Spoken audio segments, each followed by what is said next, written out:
સાવરકુંડલાની વિચિત્ર ઘટના। તમે અત્યાર સુધી માથાના વાળમાં જૂ હોય તે સાંભળ્યું હશે, પરંતુ કોઈ વ્યક્તિની આંખમાં જૂ હોય અને તે પણ એક નહીં, બે નહીં, પૂરેપૂરી 28 જૂ અને તેના 35 ઈંડા આંખમાંથી નીકળે તો શું તમે યકીન કરશો? આ કોઈ કહાની નહીં પરંતુ વાસ્તવિક ઘટના છે।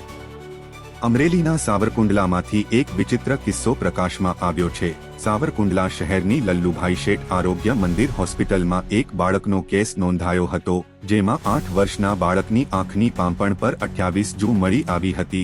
બાળકની આંખોમાં જૂ હોવાથી તે અસહ્ય દુખાવો અને ખંજવાળ અનુભવી રહ્યો હતો।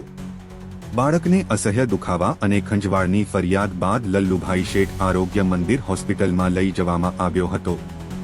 1.5 કલાકની સર્જરી પછી 28 જૂ અને 35 જૂના ઈંડા કાઢવામાં આવ્યા હતા। બાળકે ડોક્ટરને તેની પોપચામાં દુખાવો અને ખંજવાળ હોવાની ફરિયાદ કરી હતી।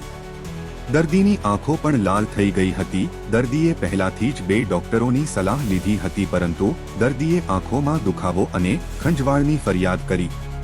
લલ્લુભાઈ શેઠ આરોગ્ય મંદિરના આંખના નિષ્ણાતની સલાહ લેનારા ડોક્ટર પણ આશ્ચર્યચકિત થઈ ગયા હતા। આંખના ડોક્ટર મૃગંગ પટેલે દર્દીને એક નાની સર્જરી કરાવવા માટે રાજી કરી દર્દીને સર્જરી કરવા તૈયાર કરવામાં આવ્યો હતો, તેમ મીડિયા સૂત્રોમાંથી માહિતી પ્રાપ્ત થયેલ છે।